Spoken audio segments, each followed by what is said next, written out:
Today is Saturday, August 22nd, and it's a great day to be a sports fan because you're here listening to us right now. What's up, guys? Welcome to Chatter from the Cheap Seats. I'm your host, Jack Bowman, alongside my co-host, Sammy Krimstein and Ori Yachin. If you guys want to get in touch with us, you can do that at our voicemail line, 202-743-1767, or click the link in our bio on our Instagram, which is chatter_cheapseatspod. That is also our TikTok. Or subscribe to us on YouTube at Chatter from the Cheap Seats and turn on that notification bell. Ori, how you doing on this fine Saturday evening? I'm doing very, very well. Came back from a trip to Ocean City, which is the beach we have in Maryland. I was there for a week, and it was really, really fun. I got a lot of sun. We did a lot of stuff. I ate fried Oreos for the first time, which are incredible. Really? Yes. You must try. But yeah, other than that, I haven't been doing too much. I got home today. I actually threw a bullpen today. But other than that, nice. I've been chilling. What about you, Sammy? I'm doing pretty good. Summer season ended yesterday, so a few weeks, fall's going to start back up. So not really too much. Just have some more time now to work on my music, which is good. Trying to maybe get an album out by the end of the year. It's kind of a self-plug, but stay tuned for that. I'll be updating you guys, but how about you, Jack? You doing good? Yeah, so if you're listening, or I guess watching this on YouTube, you can see my shirt here. Very nice, free Joe Kelly with his number. I really like it. Very comfortable. And I actually got a whole stack of shirts from John Boy Media, which they do all the podcasts that I listen to, and they also have merch. So I got this shirt. I got a shirt from his morning show called Wake and Jake, which I like. I have just a plain John Boy Media, a breakdown shirt, and then I have one more shirt. I'm blanking on what it is. Oh, yeah, it basically says "We Outta Here" for, like, home runs. And so I basically updated my starting rotation when it comes to shirts. So in my closet right now, I got all my starters on the right. I got my 5 starters on the right, which are the 4 John Boy Media shirts, and then a tournament shirt that I think I got at Sports at the Beach, which is a baseball tournament. And then on the left, I have my bullpen, my long relief guys, my setup guy, my closer. And then I have the minor league and my farm system up top, which I have the shirts that still fit me. I wear them to bed. I'll wear them if I have to make a quick outfit change, if I get muddy or something. So I basically have a whole baseball organization full of shirts. But That's good. That's good. Yeah, but I actually have a question to pose to you guys. So I'll start off. What is the best vacation you've ever been on and why? So I'll start off. The best vacation I've ever been on was Turks and Caicos. I went with my cousins. I went twice with my cousins and with my friend Ryan Meredith. It has a water park, bunch of different pools. Each area is a different country. So there's the Caribbean, French. I think there's Germany, Canada. It's really cool. Japan, and they have a bunch of pools. They have a beach. They have a swim-up bar. So if you're in the pool, you can swim up to the bar, which is cool. They have an Xbox in every single room. They have an Xbox lounge full of different Xboxes, which is sick. So anyway, so that's great. But I also have to throw in an honorable mention, Sports at the Beach. Just being with you guys, being with that team. Doesn't matter where we are, anywhere we are, you know it's about to be fun. Even in those bunk rooms that were so bad. In those bunk rooms. Yeah, but all the tournaments were always fun, but this is the first summer I haven't really taken a vacation, really my whole life, just because of COVID and everything. But last year I took an amazing trip to Europe, and actually Jack, I think, just coincidentally, we ran into each other in the airport. Well, yeah, we were both gonna be there, but yeah, we saw each other in the airport in Paris because I went to London, went to Liverpool. I'm a huge Beatles fan, and I got to do all the Beatles stuff over there. Then we went to Paris. It was really we got to do a ton of amazing things, and some may call it touristy, but I call it fun. It was awesome, and yeah, I got to see Jack, which was fun. Ori, how about you? I was going to say, I can't believe that seeing Jack didn't ruin that vacation. Oh, no. That was a joke. No, I think I've had a bunch of great vacations. One that just comes up to mind when I think about, the best ones I've had, I had a cruise trip that was, where you leave, like your first day. We left from Rome and we went all around Europe, went to a bunch of different countries. So that was really insane. And in the same trip, I flew to Israel. So it was a pretty Wow, crazy that's time. I awesome. flew alone too, which was fun. Wow. Yeah, So that yeah, is so fun. that is That's a definitely, long trip too. yeah, very long trip. Yeah. I was there for a while. Yeah. Yeah, I have trouble sleeping on planes because our London trip last year, we had a flight overnight, which was a horrible mistake because I could not sleep. And I first get to London, and I think I have adrenaline because it's like my first time out of the country. And I was kind of hyped. I was like, yeah, so I had all this energy. But like a few hours, we were walking around the streets of London. Me You and my get whole tired family fast. got so tired. Like we could not stay awake. We're on a tour bus. We were just drifting asleep, seeing all this amazing, like all these amazing things, but we just could not stay awake. And finally, we got to get into our hotel and take a nice afternoon nap. But sleeping on planes is not for me. It's tough. I have trouble sleeping in a lot of places. Cars would be one, but Oh, actually really? planes, I Oh my sleep god. really well. Like, especially we got a free upgrade to business class when I went to Italy. I mean, most unbelievable experience of my life. I Wow. sleep better there. I will sleep like a baby. I've been out of the country a couple times. I've been to Turks and Caicos, very hot there. I've also Huh. been to Europe, which it can get very cold. So those two things, hot and cold, lead right into our next subject, which is who is hot and who is cold.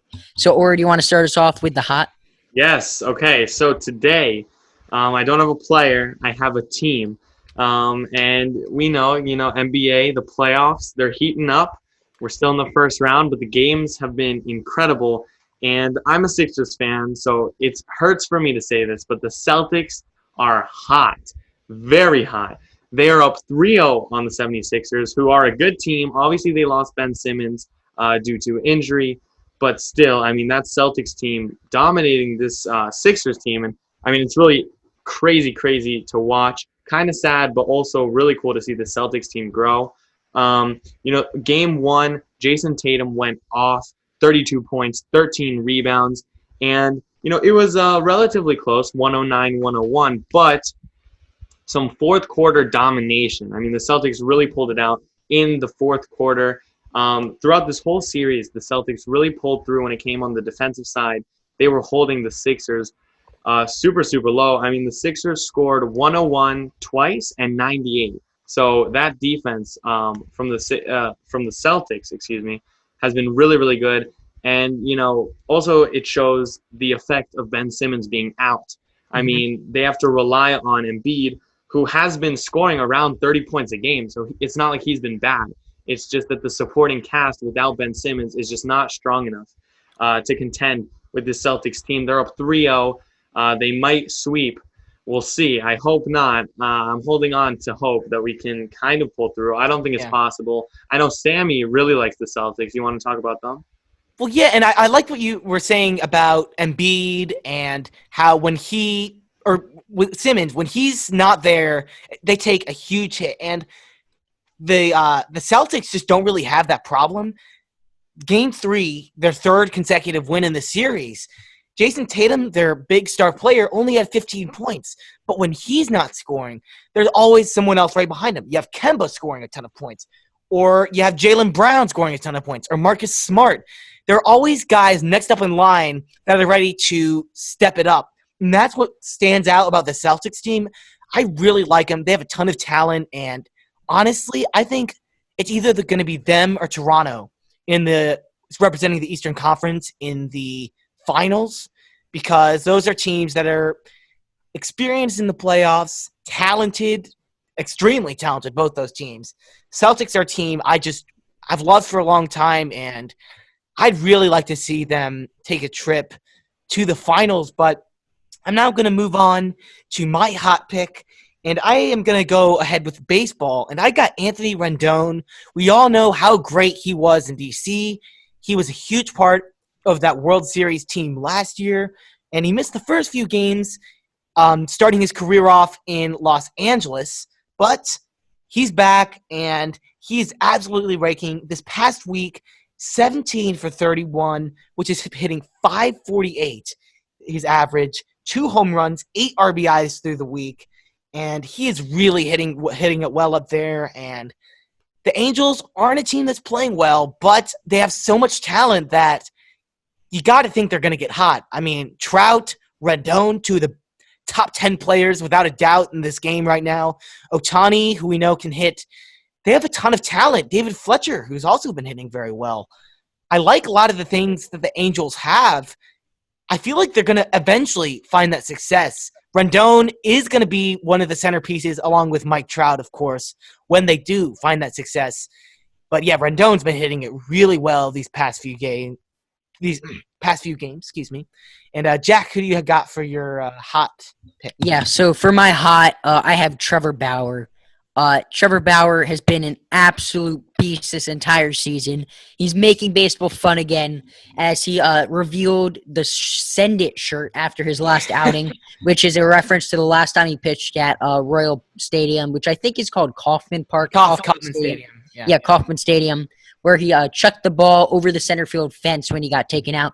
But he has been pitching incredible. He's 3-0 with a 1.5 WAR in a 0.68 ERA. Yes, folks, you heard that right. A 0.68 ERA, 41 strikeouts, a 0.571 whip. And get this, my man Trevor Bauer outage has a FIP of 0.79. He's incredible. I mean, I don't think we've ever seen this. Even though it's a shortened season, it's still something that we've never seen before, and it's still very impressive. Trevor Bauer is one of my favorite pitchers in the league. He's a guy that is at the head of a lot of things. He's one of the top guys in this movement to kind of, show the lives of players more. He's had his blog, which there's kind of a whole controversy because his agent, Scott Boras, is not loving that too much, but he's really trying to open up the player experience to the fans, which I think is super cool. And also, he's a smart guy. He is at the front of the league when it comes to technology and using that to improve his game. I know he's been really trying to work with spin rate a lot. That's one of the things that he has been investing a lot of his time into. And I saw a stat the other day that of almost all the pitches Trevor Bauer throws, he leads the league in spin rate. And it goes to show you that, it's not all, it's ERA and whip and all those numbers isn't everything. Sometimes the physics behind it, and that's what Trevor Bauer's been doing, has a huge impact to how you can play. And I think that's really one of the main reasons he's so successful. Obviously, physically, he's super talented, but mentally, he is unlike anyone else because he is using his, technology and everything around him to make him a better player. Oh, just one correction quickly. I was looking at the wrong stat. His FIP is 1.96, which is more realistic, but it is also just as ridiculous. Yeah, I mean, Trevor Bauer has been, as Sammy mentioned, at the front of these, super advanced analytics when it comes to RPM. And, you were talking about it. His spin rate is first when it comes to his fastball, his curveball, his slider. I mean, It's incredible. His mindset when it comes to pitching and what he works on is incredible. And the reason that we know all this is because he does so much on social media to try to develop the game of baseball. Because, for so long, baseball has been an outdated sport when it comes to how they interact with fans. And he's changing that right now. He has his vlog where he shows what it's like to be in a COVID season, which is incredibly entertaining. I mean, I watch every single one. It's awesome. Yeah. He's super expressive on Twitter and all that stuff. And also, when people try to put down other players, like, we were talking about Fernando Tatis, who swung 3-0, hit a grand slam. He was getting a lot of shade thrown for, breaking an unwritten rule. Bauer was one of the first guys to back him up and say, he's allowed to express himself and stuff like that. So he's really good for the game, and he's also just been incredible, like Jack said. Absolutely, yeah. And for sure. for sure. And guys like John Boy, guys like Trevor Bauer, guys like Fernando Tatis Jr., Tim Anderson, those are going to be the ones really bringing baseball to the next step and hopefully reclaiming its spot as the second sport just below football. I think these guys can really do it. I think if MLB makes an effort to engage with a young fan audience, Trevor Bauer, and let Trevor Bauer do his thing. The guy's a little different, but he's cool, he's very smart, and he's very entertaining. And guys like him, John Boy, just all of baseball Twitter are really the ones that are going to make baseball fun again. Yeah, definitely. So now I guess I'll move on to my cold pick, and I'm actually going to stay in, or I guess Bauer used to be in the AL Central, but I'll stay in the Central region. He's still over there. I have the Detroit Tigers, and they did win yesterday. But before that, they had a 9-game losing streak. And last week, on our Friday episode for last week, we're talking about some teams that got off to hot starts that we weren't expecting, and could they maintain it? The Tigers were one of those teams, and I did not think they could because they had not played tough competition. And this week they did, and they just could not handle it. They lost 9 games. They lost to the Indians and the White Sox. The White Sox are one of the hottest teams in baseball, don't get me wrong, but the pitching for the Tigers has been abysmal, at the bottom of the league in ERA over that stretch. And I mean, they're only a few games under 500 as it stands, but if they're going to have any chance of getting into this playoffs, the pitching is going to have to be better, and they're going to have to stick with tough competition that they play, like the Indians and the White Sox, and eventually they'll play the Cubs. They'll play the Brewers, the Cardinals. There's some tough competition in that region. They're going to have to face it if they're going to want to make those playoffs. Yeah, for sure. I mean, my cold is also a team that, kind of like the Tigers, were one of the teams that were playing really well, and there was some debate whether they could keep it going, and obviously they have not. And I'm talking about my home team, the Baltimore Orioles. Oh, man. We have been struggling big time. It's the lack of pitching that is catching up to us. We've lost 7 out of the last 8. And out of those 8 games, we've allowed 59 runs in those total 8 games. That's averaging over 7 runs per game, which just shows, how bad this pitching staff is, which is why we can't win games. I mean, it's not like the offense isn't scoring. There's a lot of times where our offense will score a lot, but it's the pitching staff that just can't keep up. And, we knew this was going to happen. The offense is legit, but we knew that the pitching was just not going to be as good. And it's catching up to the O's now. It's hurting us big time, and if we don't pick it up, we're going to be out of playoff contention. So it is what it is. That's my cold team. Jack, do you have a team for your cold team? Yeah, before I do that, though, I just want to speak a little bit on what you were saying, Ori. If I'm an Orioles fan, I'm very happy with what I'm seeing because the way no one expected them to do what they've done so far this season, and guys like Nander, they just kill lefties, man. And I really think that there's a lot of bright spots because going into this season, outside of Trey Mancini, if you're an Orioles fan, there are no bright spots on your team. And a lot of these young prospects have proven themselves because prospects are just that, prospects until they prove themselves. And a lot of them have. And I think that the Orioles have a very bright future. And I think Absolutely. In terms of getting back into contention quickly, they've jumped some teams like maybe the Giants, the Tigers, Pirates, those teams that – because, I mean, last year the Orioles were the worst team in baseball. I'm pretty sure that was a lot of people agreed on that, but now I don't think you can say that. Now it's the Pirates. I mean, how bad have they been? Yeah, 4 wins.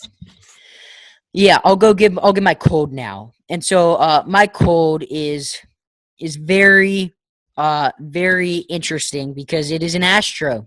It is Lance McCullers Jr. Now. The Astros hitting has not been good. The Astros pitching has not been good. They've started to turn it around a little bit. But so far this season, Lance is sporting a 5.74 ERA, a negative 0.1 WAR. Negative WARs are not good. He is 2-2 with a 1.309 WHIP and 25 strikeouts. He's really struggling. I think he'll be able to turn it around because historically he's been a pretty good pitcher. But he is coming off a serious injury, and it would be nice for him to have gotten off to a hot start this season. Well, and he was throwing a no-hitter like through 5 or 6 last week, right? Yeah, and But I Augusta, mean, yeah. if you just look at his stats for the entire season, I understand that he had that one game that he pitched pretty well, but that brought his ERA down from like an 8 to a 5. If you look at his whole season, it is It's not not been good. best. And also in his most recent outing, he struggled against the Padres. And if you guys didn't see, I was scrolling through Twitter the other day, and I saw that the Padres changed their Twitter handle from San Diego Padres to Slam Diego They Padres. just hit another one tonight. Hit of Jeez, the week. really? And that's Yeah. the stuff that's what they have to do. That's the stuff that makes baseball fun again. Stuff like that is going to bring baseball back to reality, you know? Or not Absolutely. reality, to the second best sport, because that stuff former glory. is, yes, glory. Yeah, but that's going to do it for our hot and cold for today. And now we got a lot of basketball to talk about. Playoffs have been happening, but we'll begin with a big announcement. The first major award announcement. Nick Nurse of the Toronto Raptors named the Coach of the Year. What do you guys think? Obviously, he's one of the bright coaches in basketball. He's probably like the next Popovich. I mean, he's really shining in Toronto. Yeah. I mean, to be able to have that team and have so much success after Kawhi Leonard leaves your squad, I mean, that's just incredible. It shows you that, you know, as much as basketball is focused on its superstars, a good coach with a solid team can still do a lot of damage, even if they do lose their biggest piece, like the Toronto Raptors have. So it's really, really awesome to see. You know, Sammy, you were talking about how they're one of the top 2 teams for you to make it out of that Eastern Conference. Yeah. Even though they don't have Kawhi, which would be, I mean, what a feat that would be if they were able to make it all the way to the finals. That would be incredible. But that's the first award. Many to come. Yeah, I mean, And it's not just Kawhi's not just the best player. He was the heartbeat on their team. He put the Raptors on their back and carried them to a championship. And to lose him and still do what he's done, I mean, Nick Nurse is an incredible coach. Well, and another thing I want to add is defense. And yes, defense is, I mean, I don't want to take anything away from the players because the Raptors truly are one of the best defensive teams in the NBA. But I think as a coach, that's really where you can see how successful you've been because that's where you scheme. You match people up. And I think, yes, it's on the players, but it's also a lot on your coach. And like I said, Raptors have the second best defensive rating in the NBA. Nick Nurse is doing a lot right, and I'd like to see him go to the finals again. Like I said, I got either the Raptors or the Celtics in the Eastern Conference. 2 really good teams, 2 really good coaches with him and Brad Stevens. 2 masterminds, to be frank. Yeah, I mean, do you want to kind of explain why you have them over the Bucks? Because, I mean, the Bucks are the 1 seed. They do have Giannis. So what makes you so confident that both of those teams are better than the Bucks? Well, the Bucks are not a team that has a ton of playoff experience. I mean, they've been good these past few years, but the Raptors made a championship run, and they, yes, lost Kawhi, but besides that, a lot of the core guys are the same from that team. So they're gritty, they're experienced, super talented too. I mean, you can't forget about Kyle Lowry, Serge Ibaka, and these guys that are putting up points and producing for this team. And for the Celtics, I was talking earlier just about how it's always next guy up. If Tatum's not having a good night, it's going to be Jaylen Brown. If it's not him, it's going to be Marcus Smart. There's always guys that are stepping up and picking up the slack when other people aren't performing. And that is what the Bucks don't have. I like their team for sure, but if Giannis has a little bit of a down day, which is probably anyone else's best day, you can't replace that. And I think he's just been such a big part of what he's been, of what the Bucks have been, that it's going to be hard to replicate if he's not playing at his highest level. So, I mean, and I like the Bucks, don't get me wrong, but I just think teams that can make a run, the Raptors and the Celtics look like those teams to me. Mm-hmm. Yeah, I see that totally.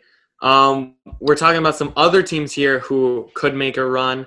The Mavs and the Trailblazers, who suffered big injuries, Luka Doncic and Damian Lillard. Jack, you want to talk about that? How is that going to affect these teams? Yeah, so I think I'm just going to start off with the Luka Doncic injury.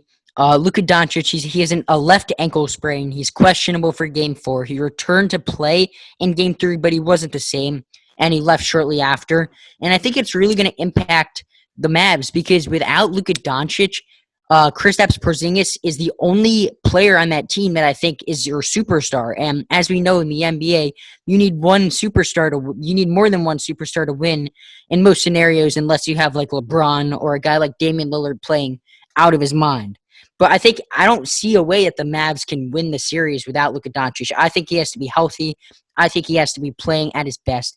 With Damian Lillard, I am not concerned. I'm pretty sure he sprained his left thumb or something like that, but he never left the game. He's playing tonight. He's doing really well. Timberwolves or Trailblazers are actually in contention with the Lakers right now. It's a close game. I have my concern on a level of 0 to 10, on a scale of 0 to 10, with Damian Lillard is probably about a 2 less, like a 1-0.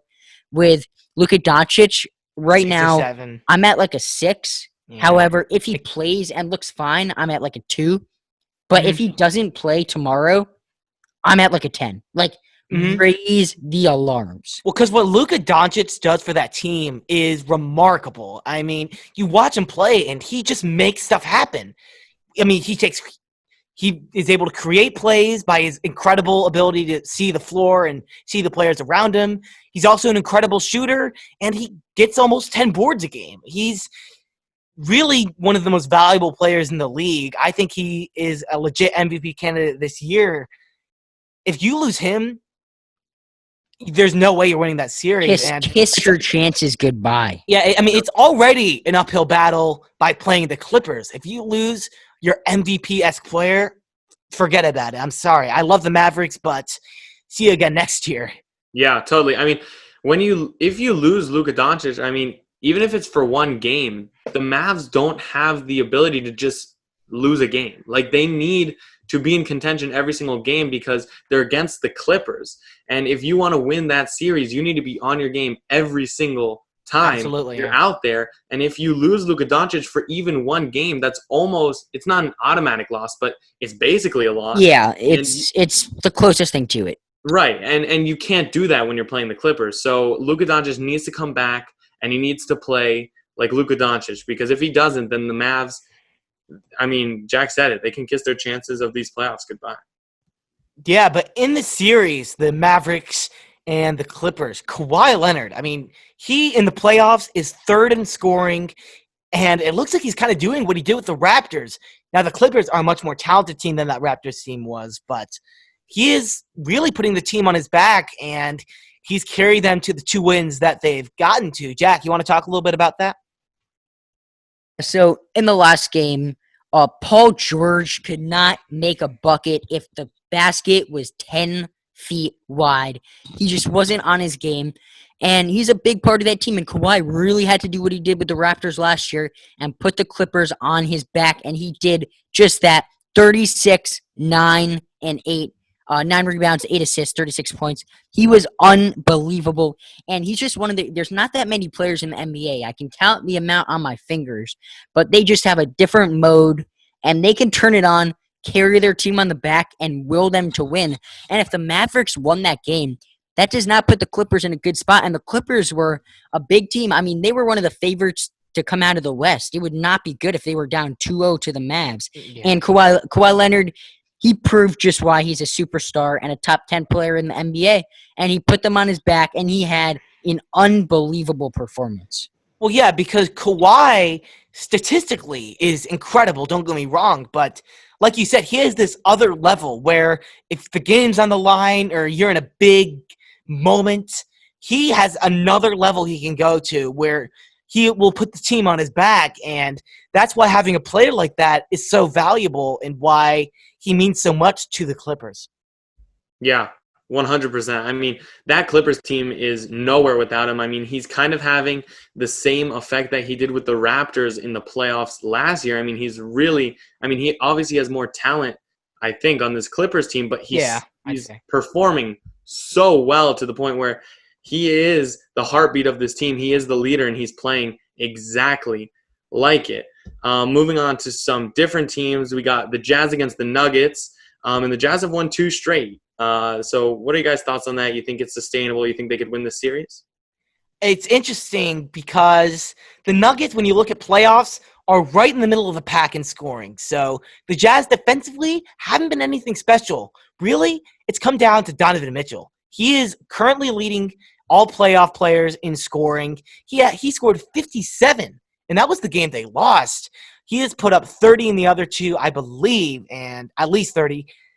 Donovan Mitchell is a guy. He may be another one of those guys who has another level, because in the bubble, he didn't exactly impress me. He had some nice games, but in the playoffs, he's looked like a whole nother player.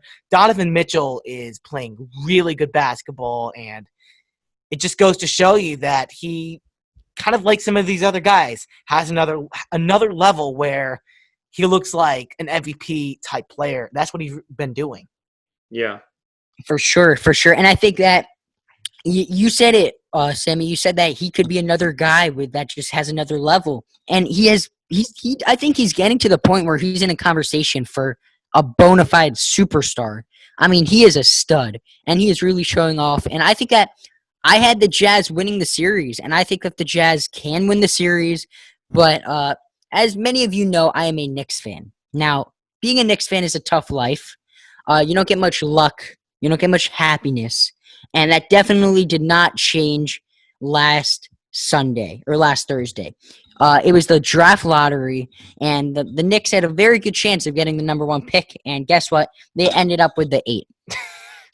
Yeah, that's rough, man. I mean, that sucks. I feel like for Knicks fans, it's not what you want. Yeah, I feel like for Knicks fans at this point, you just get. I'm numb. I'm numb. You grow numb to it. Yeah, it's just like, hey, that's gotta suck. But as a Bulls fan, I'm pretty hyped because we were record-wise supposed to get the 7th pick, but we moved up to get the 4th. And this is a draft that a lot of people pointed out doesn't have the talent of some of these other drafts, which is true, but it's also one of the more interesting ones, because look at a guy like LaMelo Ball, for instance. He could go number 1, but he could even go number 5. There's not like a unanimous number 1 pick like a Zion Williamson. Teams will really have to choose depending on who's the best available and who they think can fit their scheme. As a Bulls fan, I'm super excited. We're bringing in new management. Our head coach, Jim Boylan, fired. Very hyped about that because he was horrible. And it feels like a new era. And this top pick feels like it could be maybe like a Derrick Rose type pick where we could pick up a guy, maybe a LaMelo Ball, an Obi Toppin, to become a franchise player and hopefully not get hurt. But I'm very excited to get the 4th pick, and I think good things are ahead for the Bulls. Yeah, I mean, this draft is a really interesting one. But let's talk about next year's draft, which is also going to be very interesting, obviously, with Corona and stuff, because you're not going to see players play as much. I mean, we had the football season for college scrapped basically indefinitely, and the same could go for basketball, probably will go for basketball. So, how do you think this will hurt teams? Obviously, they won't have as much intel on players, so you think there'll be a lot of mistakes made, or, how do you think teams will combat, I think the struggle? This year, I don't think we can really say much about next year because we don't know what the college basketball season is going to be like. It could be completely normal. We have no idea. I've heard talks of a bubble. I'm sure with like online school and stuff. That would be so. I mean, I know just as much as you guys, but I know for a fact I was listening to the Michael K show, an NCAA expert was saying that they're trying to put together a bubble for March Madness that would happen after school is over. I'm pretty sure. I might be wrong about this, but so that would work. And I think just this season, it might have even been a benefit that there is no March Madness because we've seen it countless times. A player who's kind of a middle-of-a-road player, second-round draft pick, goes off during March Madness, and all of a sudden, since he was in the spotlight, his draft stock moves up to it can move up to a lottery pick, and those picks can be busts a lot. They can also turn out to be very well, but it's very interesting that we're not going to see any players that are really that hyped, Right. Yeah, and I guess, it's going to come more down to like metrics, maybe like, your speed, your vertical, like shots and stuff. Because there's just not as much games to base these picks off of, and this next year or even these next 2 years, next few years, honestly, it's going to make an impact for these athletes more than anything because, like you were kind of saying, there are a lot of athletes who come into college and they aren't really proven. They're maybe just got into this D1 school, but there are a lot of athletes that go out like that and prove themselves and can even end up being a number 1 draft pick for all we know. It happens all the time. And maybe we just won't get to see that. Maybe it's more the top high school guys for these next few years end up being the top picks in the draft, and college just won't matter as much. I love college sports, and I hope that doesn't become a new norm, Yeah, totally. I feel like there's going to be a lot of more players that might, go under the radar and might be undrafted because they didn't have the chance to prove themselves, but they still might have a lot of talent. So it's going to be interesting to see, if teams will get more people, from the undrafted pool, because this year in the draft is kind of weird, obviously because there's fewer games, fewer tape to analyze. Yeah, for sure. And now moving on to our last little basketball, I guess, topic. Nugget. We're not talking about the Nuggets, though. We're going to be talking about the Sixers, the Nets, and the Pacers. These are the 3 teams that are down in the hole. 3-0. Can any of these teams pull it off? It doesn't happen much in sports. It is extremely rare for a team to come back 3-0 in a 7-game series. Are any of these teams fit to do it? Can any of these teams give them a fight? What do you guys think? No. Yeah. I think that the Nets are done. I mean, what the Nets have been able to do in the bubble has been nothing short of remarkable. Karis LeVert is turning into a star. I think that he could be the big 3 with KD and Kyrie when they come back. And I think the Nets are going to be a top team in contention for the championship next year. But with all the pieces they've lost, down 2-0, now it's 3-0, I think. I mean, I don't see them doing anything. And the Sixers, injuries, unless Embiid puts up 60, I don't see them winning a game. I don't think Embiid's putting up 60. Yeah, I don't think Embiid's putting up 60.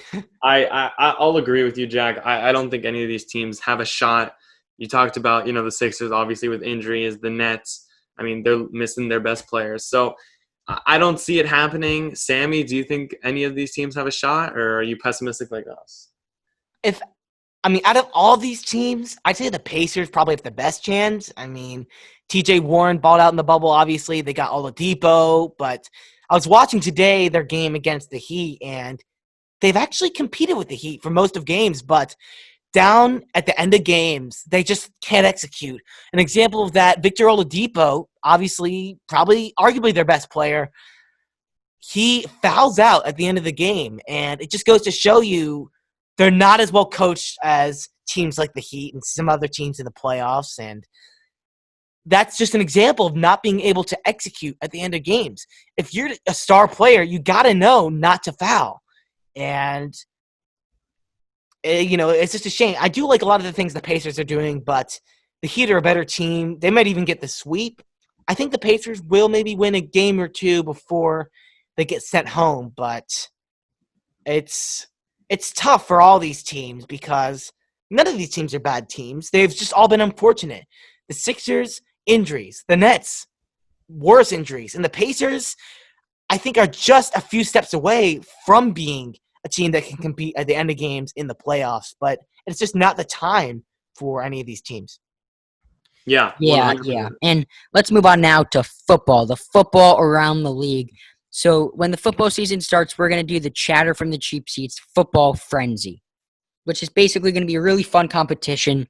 So first of all, we do not condone gambling or underage gambling. We have to say that for legal reasons. But anyway, we're moving on now. Basically, what's going to happen is each week, us 3 are going to pick 3 matchups we like based off of the spread. So maybe like the Patriots winning. Or Patriots beating the Bills. I'm just making this up. But we're playing by the spread, and we're going to pick 3 matchups.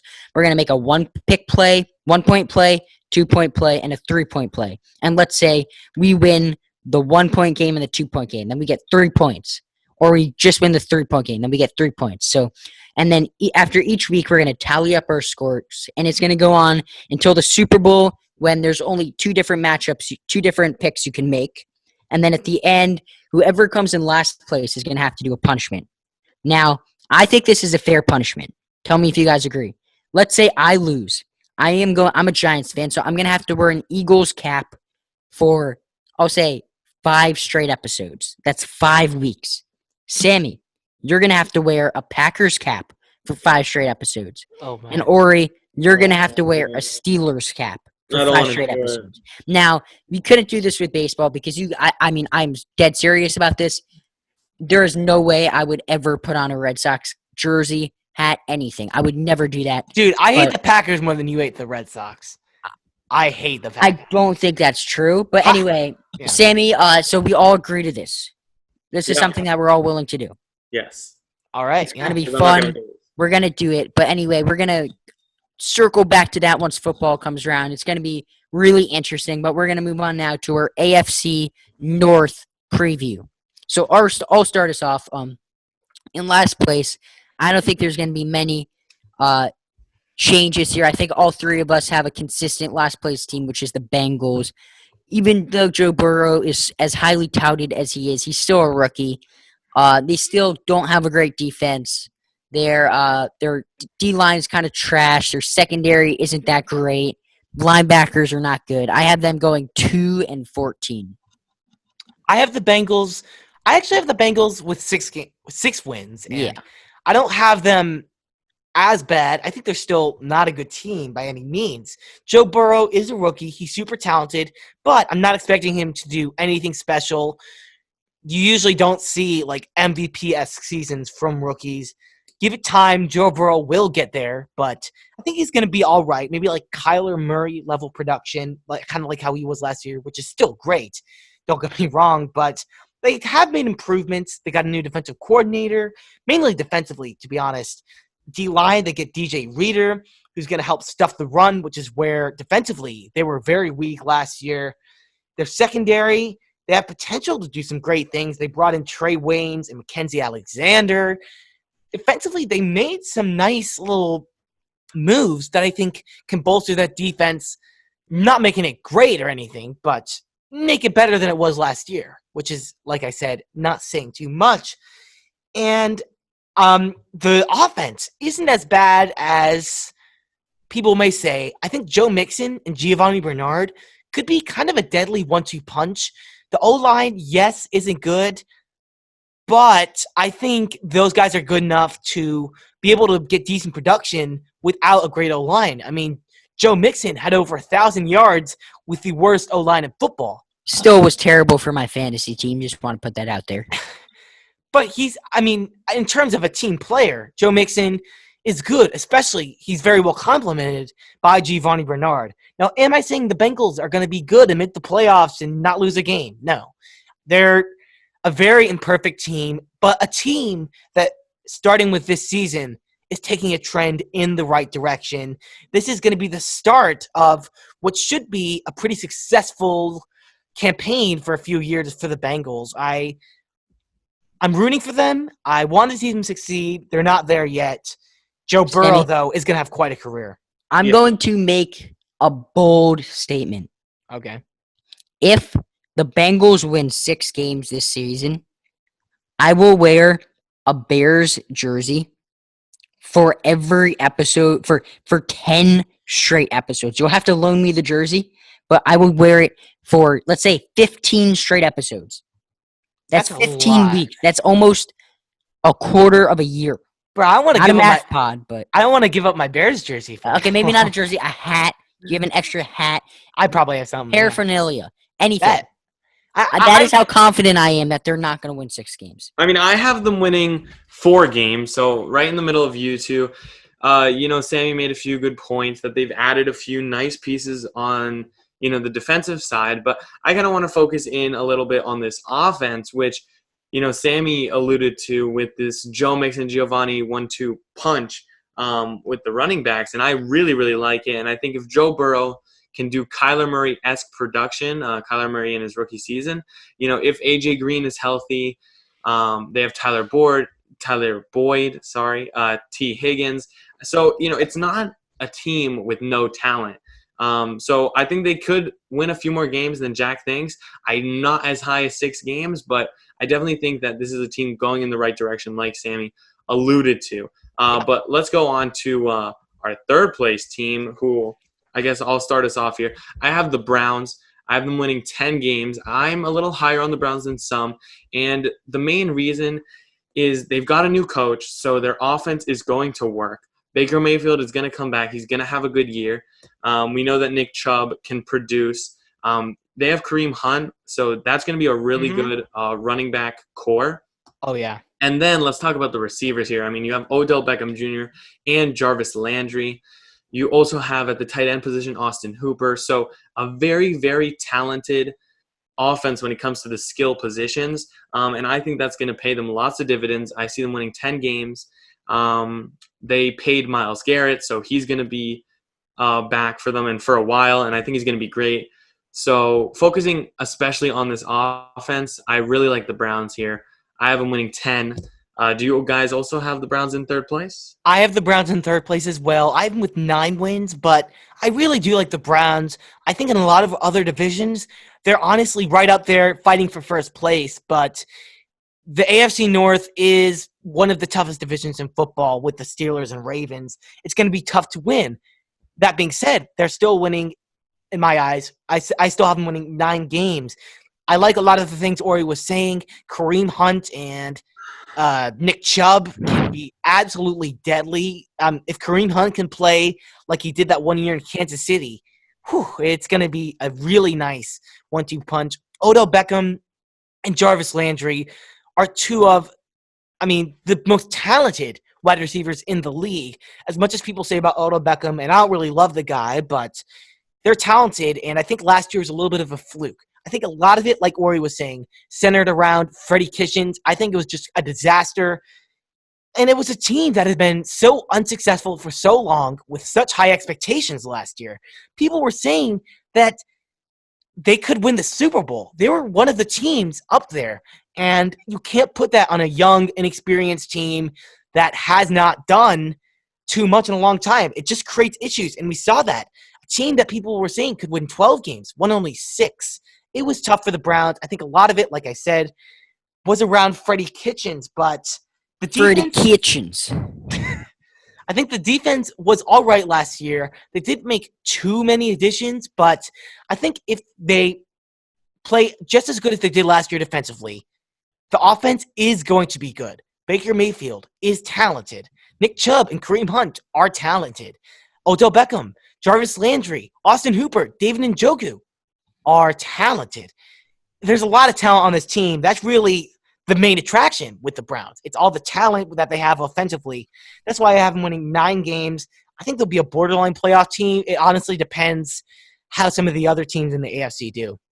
So, Sammy, I have them a step below you. I have them at 8-8. I just think I can't completely trust Baker Mayfield and a team that doesn't have a quarterback that I can say, this is a dude, this is a guy that I trust. I just can't. I can't predict them to make the playoffs. I do think that if they had like a Kirk Cousins or something, they would be a playoff team. But quarterback's such an important position. And in a guy like Baker Mayfield, he could be great. I don't know. But he has a lot to prove, and I just can't see him leading a team to a deep playoff run. Well, yeah, and before we move on to our second place, I just want to mention that Kevin Stefanski, their new head coach, I think I'm pronouncing that right, not 100% sure, but he was the offensive coordinator in Minnesota, which these past few years has been one of the most consistent, balanced offenses in the league. And when you have so much talent, consistency from an offensive coordinator standpoint, I think is very important, and that's what Stefanski can bring to the Browns. I think it was a really good hiring and smart to get rid of Freddie Kitchens. He was a disaster, and he's actually a part of the Giants now, Jack, so maybe he'll Freddie Kitchens. Freddie Kitchens. You know what they do? You know what they do to COVID? You know what Freddie Kitchens, you know how Freddie Kitchens handles COVID? How? Does what his dad taught him. Takes out his shotgun. He shoots COVID right in the face. Nah, I just Okay. feel like that's how I just feel like that's how Freddie Kitchen talks. But no, Anyways. the Giants, they have 3 head coaches now. I mean, 2 of them are awful, but still, that's still pretty impressive. With Jason Yep. Garrett, Freddie Kitchens, and now Joe Judge. Yeah, but moving on to second place, I think we'll all be in agreement again. I have the Pittsburgh Steelers, and this is a really good team. And the fact that they were so successful last year without Big Ben, Mason Rudolph at the helm, and really even not for most of the season, he was out for a little bit too. The Pittsburgh Steelers are a very good team offensively, which is not the strong part of their team. But you got James Conner, who's been working very hard this offseason and is still one of those top running back guys. Big Ben, who is getting maybe not as good with age, but What do will you still think be about better than James Mason Conner? Rudolph. What do you think about James Conner this year? Do you think he's due for a big year? I don't think it's going to be huge, but I think he's going to be able to produce. Not like Le'Veon Bell used to do for them, but their O-line is good enough where he'll have room to make some plays. And, I mean, he's a big guy. He can make some things happen by himself. I like James Conner, and I really like this offense. Not great, but roughly average and adequate. And I was talking about the Bears last week, how their offense had to be adequate to win games. And it's the same thing with Pittsburgh. And I think the offense will be much more than adequate, but their defense is arguably the best in football, definitely top 3. You got TJ Watt, you got Minkah Fitzpatrick, you got so many guys that are just going to completely shut offenses down. I think there are really only a few offenses, maybe 3, who can compete with Pittsburgh's defense. Besides that, it's going to be tough to move the ball and tough to score. Pittsburgh has a good team. I have them with 11 wins. They'd be really winning any other division in this league, but the Ravens are so good. I'll let you guys talk about Pittsburgh first. I assume you guys have them in second place as well. Yeah, so I have Pittsburgh in second place. I have them going 10-6. I think that they have a good defense led by Minkah Fitzpatrick. Their D-line isn't the best, but I think it will do. What? No, their D-line What is do you really mean? good. With TJ Watt leading Yeah, the but I mean, that's just one guy. No, They TJ got Watt, more. Cameron Hayward, Hargrave, who really stepped up last year. Their D-line is I mean, that's arguably the best in football. I wouldn't say the best in football. I think It's up there. 49ers D-line is pretty good. Bears D-line, but Yeah, Bears D-line. I mean, I think there are some good D-lines. Yeah, okay, I'm sorry. I was wrong about that.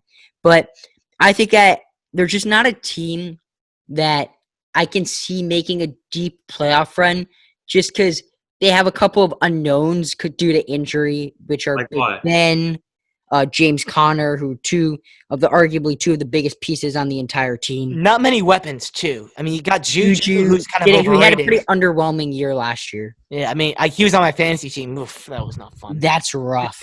Yeah, but This kid on my team, 8-person league, drafted Juju in the first round. ooh, I think I got him in the second. Not a smart move on my part. But yeah, not many weapons offensively. That is a worry I have with this team. I think Big Ben is good enough, Roethlisberger, to make things happen. And I'd agree. I don't think they're a team quite suited to make a run. But honestly, if you have the good defense, that could be all you need. Yeah, I mean, totally. the Bears a few years ago with that top defense were really a kick away from making a deep run of the playoffs, which I won't get into that, but it's good defensive teams should never be slept on in any sport, to be honest. It's if you have good pitching in That's true. baseball, good defense That's in true. basketball, and football, never sleep on those teams.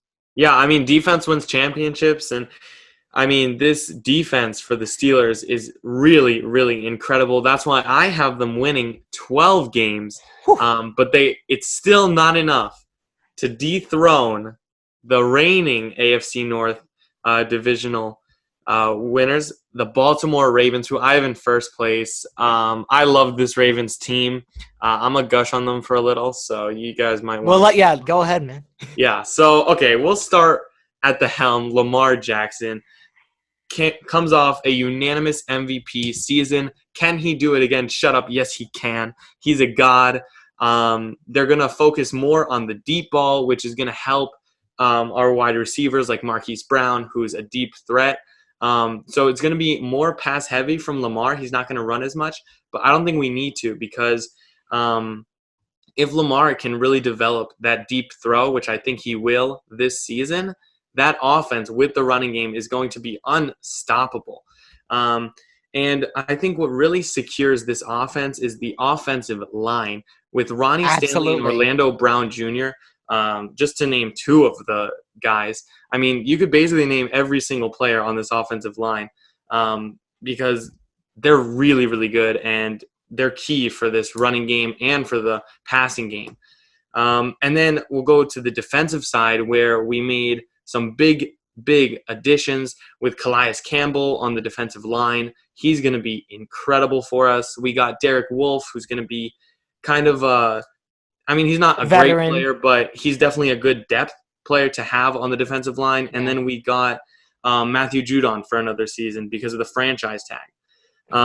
So this defensive line is loaded. And then you look at probably our best part of the whole team, this secondary, with Marcus Peters, Earl Thomas, Chuck Clark, Marlon Humphrey. Yeah. I mean, it's loaded, absolutely loaded. And then, Earl Thomas, he's a top 5 safety in football. Oh, for sure. I mean, he's the quarterback of that defense. Now, I mean, we haven't talked about this yet, but he is a question mark because of the whole incident. Do you think that affects I don't think it's that big in a huge way? I don't think so. Well, just to clarify what happened, if our listeners didn't know, Earl Thomas and Chuck Clark, another player on the Ravens defense, got into a little bit of an altercation where Earl Thomas threw a punch at Chuck Clark after Earl Thomas missed a coverage in practice. It didn't seem like there was too much bad blood. I mean, Harbaugh played it off really well. He was like, these things happen, blah, blah, blah. He's a great coach. I mean, really. Yeah, he's a great coach, for sure. Oh, yeah, one of the best. Yeah, we've been talking about coaches. He's a great coach. So I don't think it's going to be a big deal, but if he leaves, that's going to be a massive blow, which I don't think is going to happen. But yeah, so that's my little spiel on the Ravens. I have them winning 14 games. They're going to repeat what they did last year record-wise. They're going to be great, and they're going to win the Super Bowl, baby. I feel it. I mean, you really said it with the Ravens. I have them with 12 wins, but I have all the same praises for them. The offensive line is really what makes the offense so good. Yes, they have the weapons. Yes, Mark Ingram's amazing. Yes, Lamar is the MVP, but none of that's possible without the foundation of that great O-line, and they have that defensively. The defensive line, which was probably the weakest part of that defense last year, is really upgraded. They got some good pieces like Ori was talking about. That's going to make that defense even better than it was. A top 5 defense in football, maybe better. The secondary, best in football, without a doubt. Ori covered that all. And I also want to mention Justin Tucker. Kickers don't get enough love. Yes. Sometimes, I mean, they're going to be playing some tough teams. They got Kansas City. Sammy, we know how you would love a good kicker coming from a Bears fan. I mean, yeah, but they got Kansas City. They got Pittsburgh twice. They have a pretty tough schedule. They're going to be playing some close games. And a guy like Justin Tucker can really make or break games for you. I mean, the Bears in like that 2018, 2019 season honestly could have won 13 or 14 games if they had good kicking. And they could have probably made a Super Bowl run if they had good kicking. It makes a world of difference for a team that good who's going to be playing some close games, which the Ravens will. Justin Tucker is the best kicker in football, one of the best to ever do it, to be honest. He's a great guy. I love him. But, kickers can't be slept on. They make an impact. We don't talk about them enough when evaluating teams, and he really makes a huge impact in those close matchups. Yeah, for sure. I mean, he's definitely the best kicker right now in the league and probably ever. I mean, his percentage, he just does not miss. It's really incredible to watch. So that's why I'm so high on the Ravens. Sammy, you have them winning the division. Jack, you do too. I have them. I have them at 30 or 13-3. 30 wins. Wow. That's a lot, man. All right, so we talked about football. We started the show with some hot and cold. We were talking baseball earlier, so let's talk about it again. This is our MLB around the league. Jack, you want to kick it off? Yeah, so unfortunately, my Yankees have a fair amount of injuries. Now, just to read off who is on the IL right now, there is Luis Severino, Tommy Kahnle, Giancarlo. Both of them are out for the year. Giancarlo Stanton, 2 to 3 weeks expected back. Kyle Higashioka, same time frame. Aaron Judge, he's going to be back next game, not an issue. DJ LeMahieu, I'd say 2 weeks. Same thing with Zach Britton. James Paxton, 2 weeks minimum, but we're not sure. Gleyber Torres, 2 to 3 weeks. Luis Avalon, about the same. Not looking good for the Yankees. I don't know if they can do the next man up mentality. I really don't. It's a different year, and some of these pitchers. I mean, DJ LeMahieu and Gleyber Torres are huge blows. I mean, Gleyber Torres, when right, is arguably the best player on the Yankees. I mean, it's easy to be. It's with the Yankees. It's easy to be an optimist when these injuries happen because we saw what they did last year, and they had a lot of guys hurt for a long period of time, and they still won that division, winning over 100 games. But as good as the other guys are, they got swept by the Rays, and now they're sitting in second place. In a short season like this, the playoffs. Both teams are going to make the playoffs, and I'm not worried about the about being the home field advantage. I don't think it makes that much of a difference. Yeah, however, what I am worried about are these players being back for the postseason. Because these players, for me to feel comfortable, I would like them all back and healthy within 2 weeks of the postseason so they can start getting into their groove.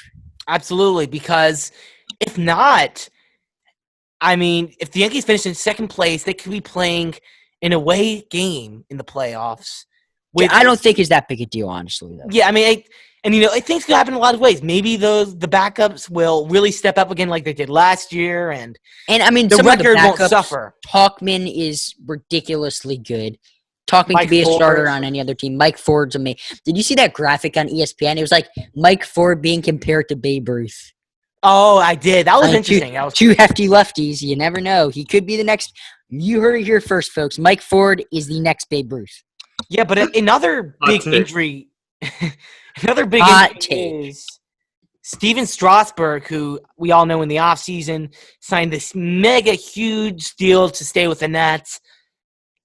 Put on the 60-day DL, really concerning because it's a nerve injury, right? And that's an area where it's scary because the whole nervous system, injuries to that part of the body can end careers. And after you paid so much money for Steven Strasburg, the Nats got to be a little scared right now. I'm hoping he'll be okay, and maybe he'll be back for the postseason, but the Nats probably won't even make it at this point. I think they have no shot at making the postseason. I think that without Strasburg, right, yeah. Without Strasburg, that is huge. That is a huge blow. Yeah, I mean, when you've already been struggling with him and then he goes away, things are only going to get worse. And like we're talking about a lot on this show, the Nationals got off to a horrible start last year and they won the World Series. But they can't afford to do that.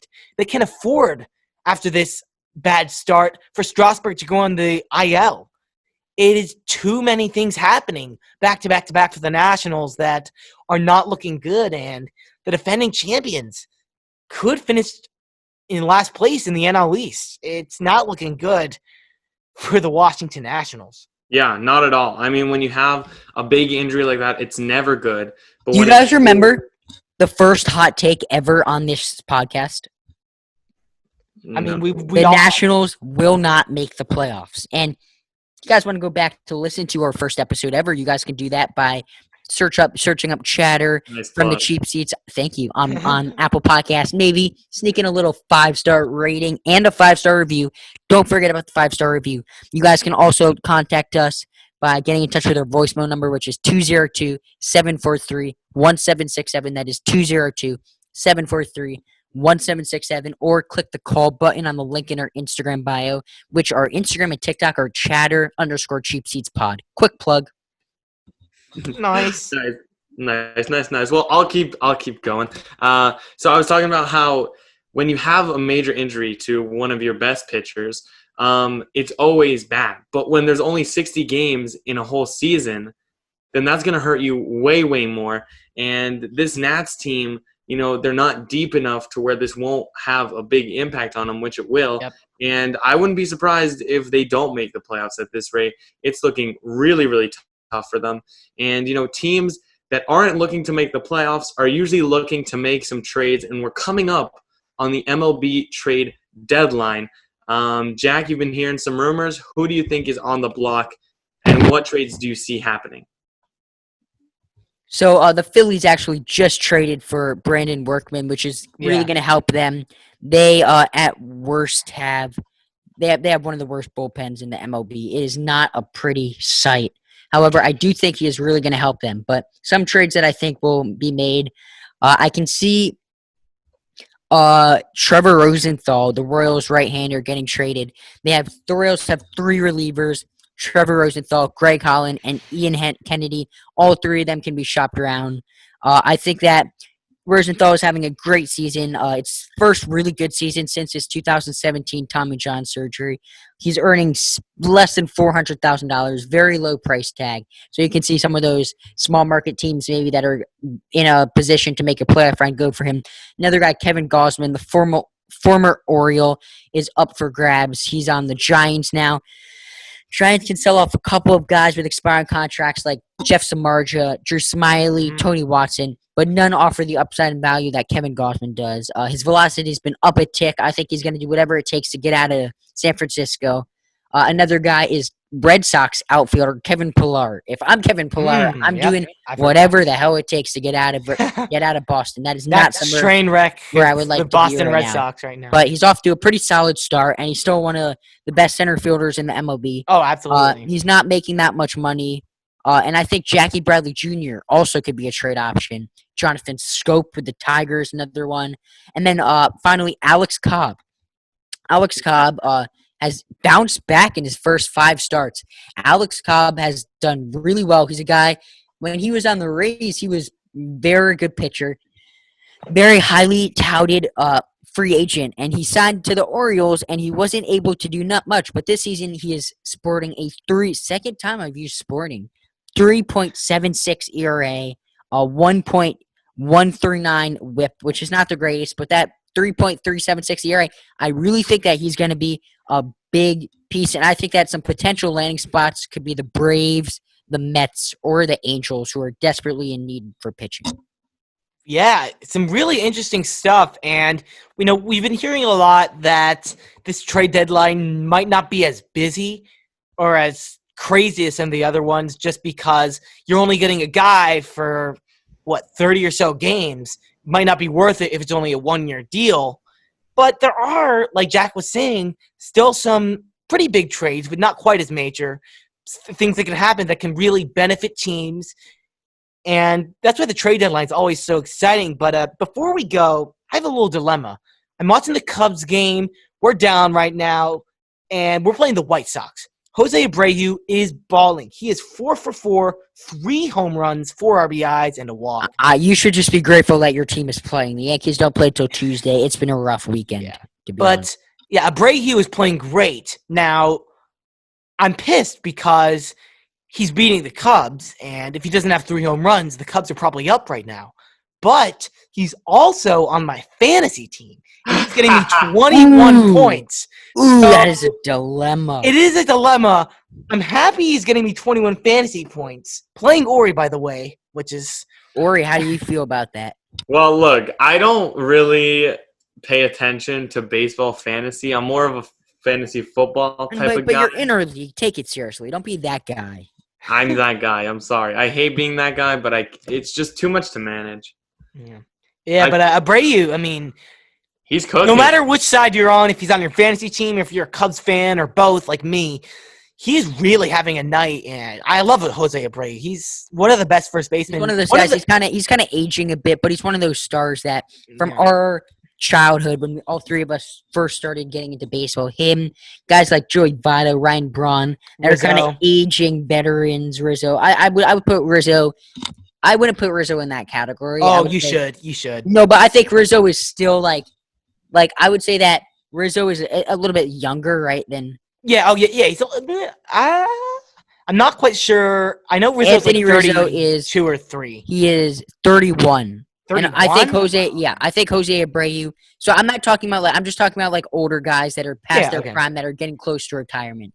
Jose Abreu. It seems like Jose Abreu has been in the league forever. Yeah, he's 33. Okay.